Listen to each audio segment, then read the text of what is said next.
요한일서 마지막 요한일서 5장의 말씀입니다. 기도하는데 왜 안 주시나요? 라는 제목을 한번 붙여봤는데요. 오늘은 따로 성경을 같이 읽지 않고 제가 하나하나 넘어가면서 함께 보려고 합니다. 오늘 먼저 5장 15절 말씀 함께 같이 요 한 절 말씀만 읽어보겠습니다. 시작. 하나님께서는 우리가 그분께 간구할 때마다 귀를 기울이고 계십니다. 그러므로 우리는 우리가 구한 모든 것들을 그분께서 주시리라는 것을 알 수 있습니다. 아멘. 분명히 성경 말씀 여기저기에서 많은 곳에서 우리가 하나님 앞에 기도하면 하나님이 우리에게 응답하시고 우리가 하나님 앞에 기도하고 간구하면 우리에게 주시겠다라고 이렇게 약속하고 계십니다. 그런데 여러분, 기도하면 다 주시던가요? 어쩌면 우리 가운데 기도를 안 해본 사람도 있을 텐데, 제가 교회에서 이렇게 오랫동안 사역하다 보면 어떤 친구들은 평소에 늘 기도를 안 하다가도 어른들도 마찬가지고요. 급한 일이 생기거나 위험한 일이 생기거나 중요한 일이 생기면 기도하는 분들이 계십니다. 그래서 제가 이제 새벽 예배를 인도할 때, 새벽 예배를 담당할 때 평소에 늘 안 보이시다가 늘 새벽 예배에 나오시지 않는 분인데 갑자기 어느 날 오셔가지고 새벽 예배를 드리기 시작하면 그러면 긴장됩니다. 그치, 유나야? 유나도 중요한 일을 앞두고서 굉장히 새벽 예배를 잘 나왔어요. 새벽 예배를 안 나오다 갑자기 나오는 친구들이 있거든요. 나오는 어른들도 있고요. 그러면 한 번 나오시면 어쩌다가 한 번 새벽에 잠이 깨셨나 보다라고 하는데 이틀 나오고 3일 나오고 한 일주일 내내 새벽 예배를 쭉 나오신다 그러면 반드시 가서 여쭤봐야 됩니다. 혹시 무슨 기도의 제목이 있으십니까? 무슨 중요한 일이 있으십니까? 무슨 안 좋은 일이 있으십니까? 아니면 좋은 결정을 앞두고 계십니까? 이렇게 여쭤보고 하면 10명이면 10명 다 뭔가 이유가 있어요. 새벽에 못 일어나시다가 새벽에 잠을 깨고 나와서 기도하실 때는 분명히 이유들이 있으시더라고요. 어떤 경우에는 자녀들이 이제 직장을 이직하는 문제 때문에 기도하고 계신 분, 자녀들의 결혼을 위해서 새벽에 나와서 기도하시는 분, 혹은 병원에서 검사를 받고 검사 결과가 나오기 전까지 불안한 마음에 기도하시는 분도 계시고요. 여러 가지 이유로 좋은 일, 힘든 일, 안 좋은 일, 여러 가지 이유로 기도하십니다. 여러분들은 뭐 때문에 기도해 보셨나요? 저는 생각해 봤어요. 나는 뭐 때문에 기도를 가장 많이 했었을까 싶었는데, 제가 어렸을 때는 배가 아파서 기도를 참 많이 했었던 것 같아요. 배가 아파서 제일 간절히 기도했을 때가, 어렸을 때는 화장실에서 배 아파가지고 제발 배 좀 안 아프게 해주세요 라고 기도하면서 생각나는 모든 죄를 회개하면서 하다 그래도 배가 계속 아프면 하나님, 제가 기억 못하는 죄도 용서해 주시고 제발 배가 안 아프게 해주세요 라고 기도했었던 웃는 애들은 있죠. 그런 적이 있죠. 진짜 배가 아파서. 그렇죠. 근데 또 다른 이유로, 또 우리 믿는 친구들, 한국 같은 경우에는 그런 거 있잖아요. 한국에서는 고3들 수능을 앞두고서 학부모 100일 기도회 이런 것도 교회에서 하기도 하고 여러 가지 기도를 합니다. 근데 오늘 말씀 보면 우리가 구한 모든 것들을 그분께서 주시리라, 하나님께서 주시리라라고 약속을 하셨으면, 그러면 예를 들면 부모가 자녀의 좋은 대학 입학을 위해서 기도하셨으면 좋은 대학에 입학해야 되잖아요. 주시던가요? 사업이 대박 나기를 위해서 새벽 예배, 수요 예배, 금요 예배, 주일 예배 하나도 안 빠지고 헌금 다 드리고 다 했으면, 그러면서 제발 이번 사업 대박 나게 해주세요 기도했으면 주신다며요.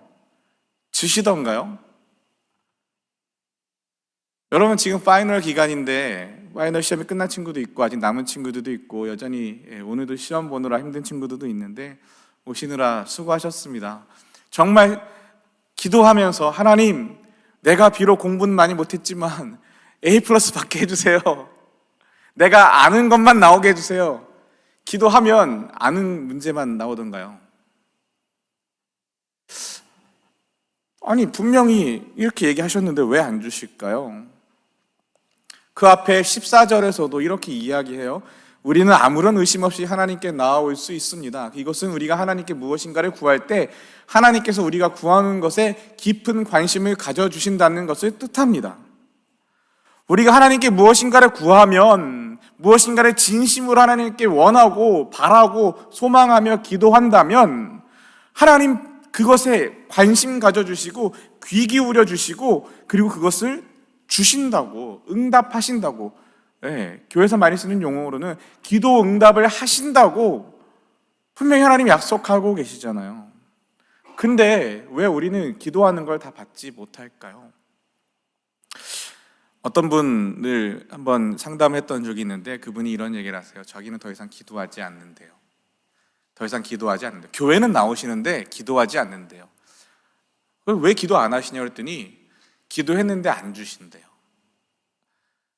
가족에 암에 걸리신 가족이 있어서 부모님을 위해서 기도했는데, 가족을 위해서 기도했는데 결국 돌아가셨다는 거예요. 그 이후로는 기도 안 하신대요. 여기 파리가 열심히 와가지고 마이크를 너도 기도하러 왔니? 파리도 기도를 하러 왔을지도 몰라요. 그 형제님이 그러시더라고요. 그 성도님이 자기 아버지 이후로, 아버지 돌아가신 이후로 자기는 하나님한테 기도 안 한대요. 정말 자기가 할 수 있는 자기 일평생에 정말 최선을 다해서 기도했는데, 최선을 다해서 구했는데 안 주셔서 자기는 교회는 나오지만 기도를 하지 않는다. 또 어떤 집사님은 또 이런 얘기를 하세요.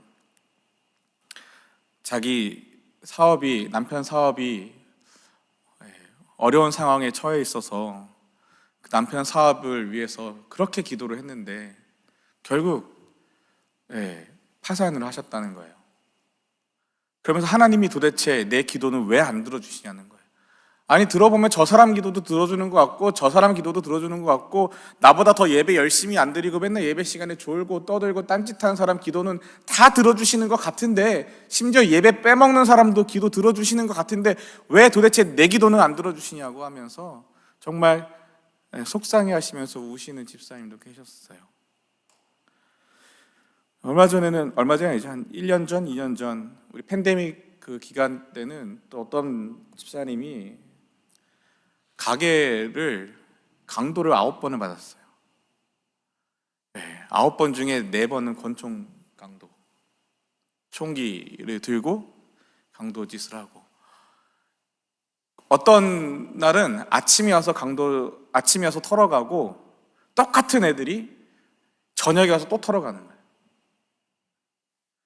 너무 힘드셔가지고 정말 기도 부탁도 하고 기도도 하는데 도대체 왜 하나님 우리 가게를 이렇게 안 지켜주시냐고, 왜 이렇게 맨날 험악한 일들이 벌어지냐고, 왜 이렇게 위험한 일들이 벌어지고 왜 이렇게 가슴 아픈 일들이 벌어지냐고 그런 얘기를 하셨어요. 분명히 성경에는 기도하면 들어주신다고 하셨는데 왜 안 들어주시냐고요. 할 말이 없었습니다. 여러분은 뭐라고 대답하시겠습니까? 만약 여러분에게 여러분의 친구가 혹은 여러분의 동생들이, 여러분의 선배들이 여러분에게 와서 도대체 하나님이 왜 기도를 들어주시지 않느냐고, 왜 내가 간구하는 걸 들어주시지 않냐고 답답해서 힘들어하면 뭐라고 대답하시겠습니까?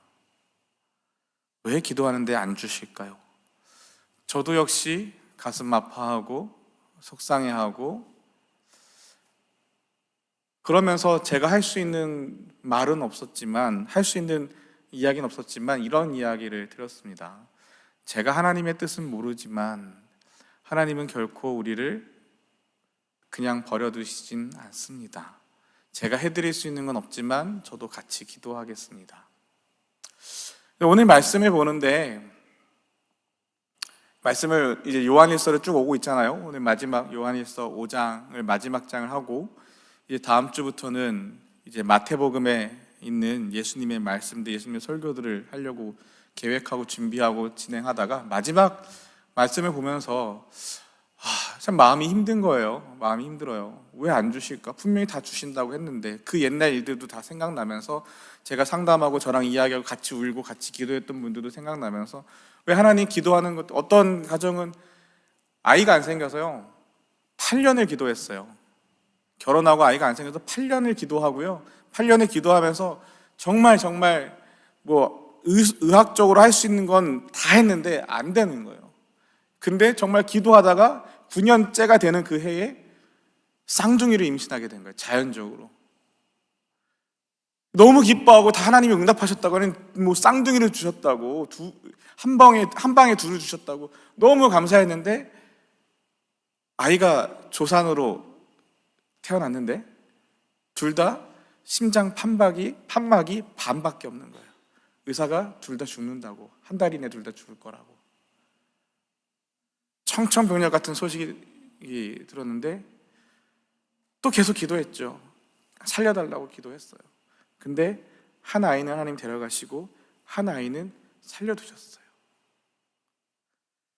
여기 하나님의 뜻이 무엇인지 누가 알아요? 어떻게 무슨 말로 위로를 해요? 그저 같이 기도하고 같이 울고 같이 함께 했어요.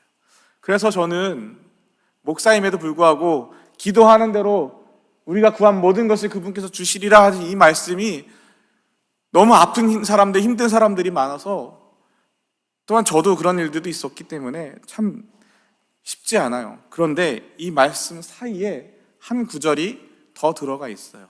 그 구절이 무엇이냐면 이거예요. 우리 14절, 15절 다 같이 한번 읽어보겠습니다. 시작. 우리는 아무런 의심 없이 하나님께 나아올 수 있습니다. 이것은 우리가 하나님께 무엇인가를 구할 때, 그리고 이것이 우리를 향한 하나님의 뜻에 맞을 때 하나님께서 우리에게 구하는 것에 깊은 관심을 가져주신다는 것을 뜻합니다. 하나님께서는 우리가 그분께 간구할 때마다 귀를 기울이고 계십니다. 그러므로 우리는 우리가 구한 모든 것들을 그분께서 주시리라는 것을 알 수 있습니다. 아멘. 우리를 향한 하나님의 뜻에 맞을 때 하나님께서 우리에게 주신다라고 하십니다. 여러분, 그렇다면 하나님의 뜻을 우리가 맞춰야 되는 거죠. 어떻게 맞출 수 있나요? 하나님의 뜻이 어디 있는지, 나를 향한 하나님의 뜻이 무엇인지, 그 아이를 데려가신 하나님의 뜻이 무엇인지, 그 사업을 망하게 하시는 하나님의 뜻이 무엇인지, 그 아버지를 데려가는 그 하나님의 뜻이 무엇인지 어떻게 알아요? 근데 하나님의 뜻에 맞을 때, 우리를 향한 하나님의 뜻에 맞을 때, 우리가 그 하나님의 뜻에 맞는 것을 구할 때 하나님 우리에게 다 주신다라고 약속하고 계십니다. 고민되지 않습니까? 하나님의 뜻이 무엇이 맞는지 고민되지 않습니까? 우리가 그러면 하나님의 뜻이 무엇인지를 항상 살펴야 되는데 하나님의 뜻이 무엇인지 우리가 어떻게 날마다 알아요? 모든 상황 속에서 힘들고 어려운데 지금 당장 눈앞에 닥친 이 힘든 시험 앞에서, 눈앞에 닥친 힘든 어려움 앞에서 어떻게 알 수 있겠어요? 그런데요, 우리가 알 수 있는 게 한 가지 있어요. 이미 봤어요. 지난주에 봤어요. 원어랑 호인이는 알 거예요. 그치? 너는 알 거 아니야. 그거 알고 오느라 되게 힘들게 왔어요. 버스까지 타고 말이죠. 우리를 향한 하나님의 뜻이 무엇인지 우리 지난주에 봤어요. 이거 하나는 알 수 있어요. 하나님의 뜻이 엄청 많은데 우리가 알 수 있는 하나님의 뜻이 몇 가지 있는데 그 중에 하나는 우리가 지난주에 봤어요. 같이 읽어보겠습니다. 시작. 하나님은 그의 독생자를 이 땅에 보내심으로 우리를 향한 그분의 사랑을 보여주셨으며 그를 통해 우리에게 생명을 주셨습니다. 진실한 사랑이란 하나님을 향한 우리의 사랑이 아니라 우리를 향한 하나님의 사랑인 것입니다. 하나님은 당신의 아들을 보내셔서 우리의 죄를 위해 화목제물이 되게 하셨습니다. 사랑하는 친구 여러분, 하나님께서 이처럼 우리를 사랑해 주셨으니 우리 역시 서로를 사랑해야만 합니다. 어느 누구도 여태까지 하나님을 본 적이 없습니다. 그러나 우리가 서로 사랑하면 하나님께서 우리 안에 거하십니다. 우리가 서로 사랑할 때 하나님의 사랑은 우리 안에서 완전해질 것입니다. 아멘. 하나님의 뜻은 사랑이래요. 하나님이 우리에게 보여주신 것처럼, 우리를 향한 하나님의 그 사랑이 진실한 사랑인 것처럼 우리 역시 서로를 사랑하는 것, 그것이 하나님의 뜻이랍니다. 그럼 뭐예요? 우리가 기도할 때 어떻게 기도해야 돼요? 하나님 우리를 사랑하셨듯이 우리도 남을, 이웃을, 다른 형제를 사랑할 수 있도록 기도해야 되는 거 아닐까요? 그래서 지난주에 봤던 또 다른 이 말씀, 요한일서 4장 19절 21절 보면 하나님께서 우리를 먼저 사랑해 주셨기 때문에 우리도 사랑해야 합니다. 어떤 사람이 나는 하나님을 사랑해요 라고 말하면서 그의 형제를 미워하면 그는 거짓말쟁이입니다. 이는 눈에 보이는 자기 형제도 사랑하지 못하면서 보이지 않는 하나님을 사랑할 수는 없기 때문입니다. 그러므로 하나님께서는 누구든지 하나님을 사랑하는 사람은 자기 형제들도 사랑해야 한다고 우리에게 명령하셨습니다. 이게 하나님의 뜻입니다. 우리가 기도하고 간구할 때 그 기도와 간구가 하나님의 뜻에 맞는, 하나님이 원하시는 기도인지 아닌지를 분별하고 구별할 수 있는 그 기준 중에 하나가 바로 이것이 내 형제를 사랑하고 내 형제를 섬기는 것인지, 아니면 내 형제와 내 이웃들에게 눈물 나게 하고 나 혼자 잘 먹고 잘 살고 나만을 위한 것인지. 오늘 아까 광고 시간에도 보셨지만 이 일회용 컵 대신에 개인 컵, 이런 컵들을 사용하자라고 교회에서 정책적으로 결정하고 어른들부터 교육부까지 다 같이 이렇게 하기로 발표를 하셨습니다. 오늘도 그렇게 광고가 나갔죠. 개인 컵 사용하기. 혹시 컵이 없으신 분들은 청년부실에 머그컵 한 20-30개는 있어요. 요만한 작은 커피잔 머그컵. 엄청 많이 있어요. 여러분 쓰라고 이미 몇 년 전에 갖다 놓은 건데, 그때 몇 번 쓰다가 쓰고 닫고 하는 게 불편하다고 안 쓰고 또 그러고 했는데, 이 머그컵 쓰는 게 정말 하나님 사랑, 이웃 사랑일까요? 그렇죠. 왜냐하면 자연을 아끼고 환경을 보호한다는 건 나 혼자 잘 먹고 잘 살자는 것이 아니라 다른 사람들을 생각하고 다른 생명들을 생각하고 이 땅에 있는 다른 그리고 우리 이후의 다른 그 후손들, 동생들, 모든 생명들을 위해서 하는 거잖아요. 나 편하고 나 좋자고 하자면 그냥 일회용컵 써도 되죠. 일회용품 다 써도 됩니다. 그런데 그걸 쓰지 말고 이런 걸 쓰자고 하는 이유는 나만 생각하지 말고, 나 편한 것만 생각하지 말고 다른 사람들, 다른 이웃들, 다른 나라, 그리고 우리 이후의 사람들, 그리고 여러 자연에 있는 생명들을 위해서 함께 하자는 거죠. 내가 조금 손해보고 내가 조금 힘들고 귀찮아도 그렇게 하자라는 겁니다. 분명 이것은 하나님의 뜻에 맞는 캠페인일 겁니다. 하나님의 마음에 합한 내용일 겁니다. 그러면서 마태복음 22장에서도 이렇게 이야기하고 있어요. 제가 제일 좋아하는 성경 구절 중에 하나인데요. 우리 같이 읽겠습니다. 시작. 예수님께서 그에게 대답하셨습니다. 내 모든 마음과 모든 목숨과 모든 정성을 다해서 내 하나님을 사랑하여라. 이것이 가장 중요하고 우선되는 계명이다. 두 번째 계명은 내 이웃을 내 자신처럼 사랑하여라인데 이것도 첫째 계명과 똑같이 중요하다. 모든 율법과 예언자들의 말씀이 이 두 계명에서 나온 것이다. 아멘. 예수님께서 하신 말씀입니다. 예수님께서 하신 말씀이 하나님 사랑, 이웃 사랑인데 이것은 모든 율법과 예언자들의 말씀, 구약에 있는 모든 말씀을 다 이 두 가지의 계명, 하나님을 사랑하고 이웃을 사랑하라 하시는 이 말씀 가운데서 나온 말씀들이다라고 이야기하고 있습니다. 다 압축해서 딱 하나만 뽑자면 하나님 사랑, 이웃 사랑이라는 거예요. 그런데 우리가 뭐라고 배웠어요? 요한일서 4장에서 눈에 보이는 형제를 사랑하지 않으면서 하나님을 사랑할 수 없다. 눈에 보이는 자기 형제도 사랑하지 못하면서 보이지 않는 하나님을 어떻게 사랑하냐? 뒤집어 말하면 하나님을 사랑한다라는 증거는 눈에 보이는 형제를 사랑한다는 거예요. 내 눈앞에 있는 형제, 내 옆에 있는 이웃들, 그들을 생각하고 마음을 쓰고 사랑하며 함께 할 때 비로소 우리가 하나님 사랑한다는 것을 알 수 있다라는 거예요. 그것이 증거된다라는 거예요. 하나님 사랑, 이웃 사랑. 그러니 정말 우리가 해야 될 건 이 두 가지 모두인데, 우리가 정말 하나님을 사랑하는지 어떻게 하냐면 우리가 이웃을 사랑할 때, 우리가 정말 이웃을 사랑할 때 어떻게 사랑해야 되냐면 하나님이 나를 사랑하시듯이 그렇게 사랑해야 하는 겁니다. 오늘 본문 말씀 요한일서 5장으로 다시 돌아가면 우리를 향하는 하나님의 뜻에 맞을 때, 그렇게 우리가 하나님 앞에 간구하고 기도할 때, 그럴 때 하나님께서 우리가 구한 모든 것을 주신다라고 약속하십니다.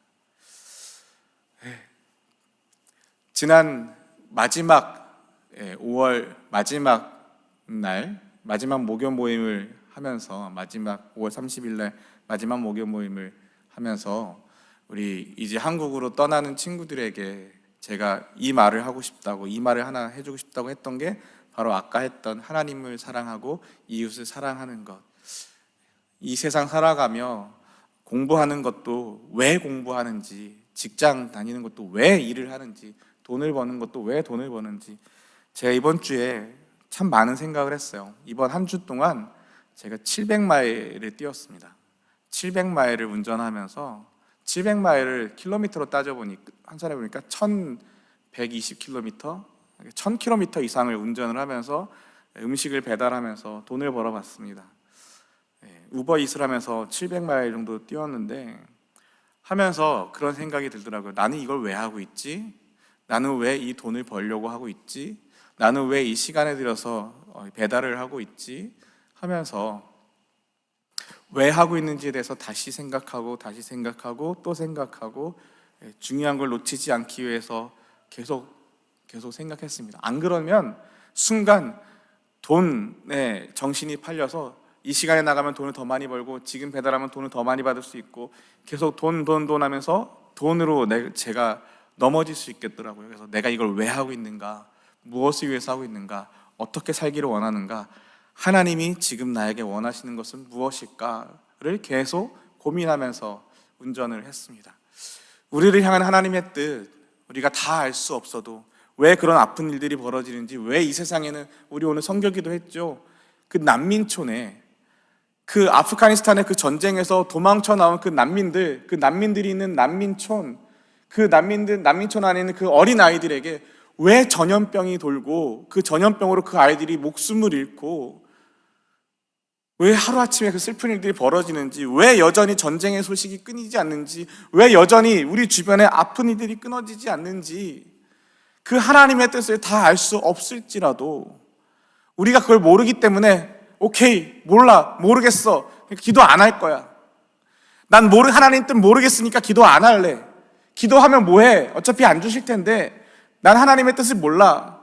이럴 게 아니라, 하나님이 원하시는 건 그게 아니라 하나님의 뜻이 무엇인지 우리에게 보여주셨으니 우리에게 아들을 보내셔서 그 아들을 죽이심으로 우리를 살려내시는 게 하나님의 사랑이었고, 우리도 그처럼 그 사랑을 받았으니 그렇게 내 이웃을, 내 형제를 사랑하라 하신 것이 하나님의 뜻이니 우리가 할 수 있는 거 했으면 좋겠습니다. 우리가 못하는 거, 모르는 거, 그것 때문에 스트레스 받지 말고요, 못하는 거, 모르는 것 때문에 내가 할 수 있는 것도 안 하겠다고 하지 말고 할 수 있는 거 하자고요. 사랑하는 거. 대단한 거 말고요, 내 옆에 있는 사람의 말 들어주고요, 내 옆에 있는 사람, 내 이웃 사람, 그리고 멀리 떨어져 있는 부모님께 전화 한번 드리고, 교회 나오지 않고 오랫동안 안 보이는 친구들에게 카톡 한번 보내고, 그거 사랑이에요. 마음이 없으면 못 보내거든요. 교회에서 무슨 KFN이나 무슨 여러 가지 봉사할 일이 있을 때 내 시간을 내서 같이 하고, 누군가 뭘 도와달라고 할 때 기꺼이 내 시간과 내 노력을 거기에 헌신하고 할 수 있는 거 했으면 좋겠습니다. 우리 이 시간에 정말 우리가 할 수 있는 그것들 함께 하나님 앞에서 하겠다라고 결심하고 다짐하고 그렇게 할 수 있으면 좋겠고요. 그래서 오늘 우리 함께 찬양을 할 텐데요. 이 찬양 이제 한번 할 텐데 오늘은 특별히 이 찬양을 정말로 해봤으면 좋겠어요. 올라오세요. 하시고요. 우리 앞에 있는 분들도 다 일어서 주시고, 원호랑 호인이도 앞으로 오시고, 문선이도 오셔서 우리 옆 사람들을 향해서 이 찬양을 부를 때 하나님이 너를 엄청 사랑하신대 라고 직접 그 사람들에게 말해주면서 같이 찬양할 수 있으면 좋겠습니다. 그래서 우리 하나님이 너를 엄청 사랑하신대, 이거 진짜래 라고 하면서 옆 사람에게, 앞 사람에게, 뒷 사람에게, 저 위에 있는 사람에게, 여기 있는 사람들한테도 한번 불러주면서 이렇게 고백했으면 좋겠습니다. 여기서부터 시작입니다. 사랑하는 것 여기서부터 시작입니다. 같이 찬양하겠습니다. 너를 엄청 사랑하신대. 하나님이 너를 엄청 사랑하신대. 하나님이 너를 엄청 사랑해서 사람이 아닌 하나님을 바라보게 기다리시네. 자, 미안합니다. 자, 우리 1절 처음부터 다시 할 텐데요. 이번에는요, 제가 이렇게 여러분에게 알아서 하도록 했더니 알아서 하는 게 참 힘들어요. 그래서 1대1로 한 사람씩 서로 마주보며 느끼한 눈빛을 교환하면서 1대1로 여기야? 오케이, 좋습니다. 네, 골랐어요? 저는 골랐어요. 다 골랐습니까? 네. 없는 사람, 호재 씨 여기 제임스 골랐고, 네. 문선이는 누구랑 하나요? 영철이랑 하나요?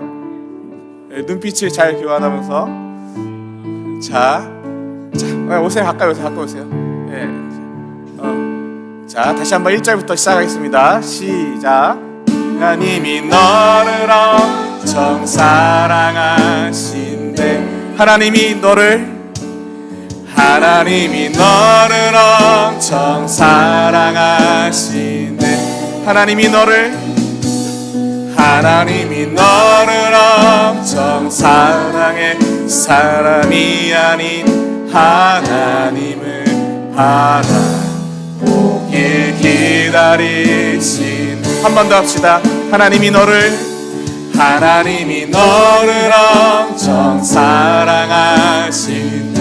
하나님이 너를 엄청 사랑하신대. 너를 엄청 사랑하신대. 하나님이 너를 엄청 사랑해 사람이 아닌 하나님을 바라보길 기다리신. 자, 이번에 다른 사람한테 한번 더 해볼까요? 누가 있을까요? 다른 사람. 네, 한번 찾아보세요. 다른 짝꿍을 한번 찾아보시고, 했던 사람 똑같은 사람 말고, 좀 다른 사람을 해서, 좋습니다. 여기 혼자 있는 외로운 제임스가 있어요. 네, 누구 한 명 나와서 우리 외로운 제임스를 잡아주시고, 저기 드럼 치고 있는 외로운 영철이도 있습니다. 곧 아빠가 될 거지만, 외로운 영철이. 다 나오라고요? 우리 찬양팀 리더가 다 앞으로 나오래요. 난 모르겠어. 자, 우리 서로 마주보면서 여기 외로운 찬양팀 친구들 한 명씩 붙잡아 주시고 같이 노래하겠습니다. 하나님이 병관이를 사랑하신대. 영관이 오빠도 하나님이 병관이를 사랑하신대. 하나님이 병관이를 사랑해서 사람이 아닌 하나님을 바라보길 기다리신대. 옆 사람 이름을 넣어서 하나님이 주나니를 사랑하신대. 하나님이 주나니를 사랑하신대. 하나님이 주나니를 난 이를 사랑해서 지금 눈앞에 어둠 속에 그저 두지 않으실 우리 마지막으로 목사님을 향해서 축복할게요. 하나님이 나를 엄청 사랑하신대. 하나님이 나를 엄청 사랑하신대. 하나님이 나를 엄청 사랑해서 너의 삶을 허락하시고 이 땅에 태어나게. 자, 마지막으로 한 번 더 할 때 자기한테 손을 얹고 하나님이 나를 엄청 사랑하신대. 하나님이 나를 엄청 사랑하신대. 하나님이 나를 엄청 사랑해. 사람이 아닌 하나님을 바라보길 기다리시네. 사랑의 하나님, 하나님이 나를 엄청 사랑하시는 것, 하나님이 너를 엄청 사랑하시는 것, 하나님이 나를 사랑하시기 때문에 사람이 아닌, 문제가 아닌 하나님을 바라보기를 원하신다는 그 하나님의 사랑 고백을 믿습니다. 그리고 또한 우리도 서로 사랑하기를 원하신다는 그 하나님의 마음을 우리 마음 가운데 담습니다. 하나님, 사랑하며 살겠습니다. 사랑하며 나누며 섬기며 함께 살겠습니다. 나 혼자 잘 먹고 잘 살겠다고 아둥바둥거리지 않고 하나님 사랑 함께 나누며 사랑하며 살기를 원하오니 하나님 우리를 도와주시고 우리와 함께하여 주시옵소서. 이제는 우리 주 예수 그리스도의 은혜와 하나님 아버지의 극진하신 사랑과 성령의 감화감동, 교제 교통하심의 역사가 하나님을 사랑합니다, 내 이웃을 내 몸같이 사랑합니다, 내 형제를 사랑하며 살겠습니다 고백하는 한 사람 한 사람 머리 위에 이제로부터 영원히 함께 하시기를 간절히 축원하옵나이다. 아멘.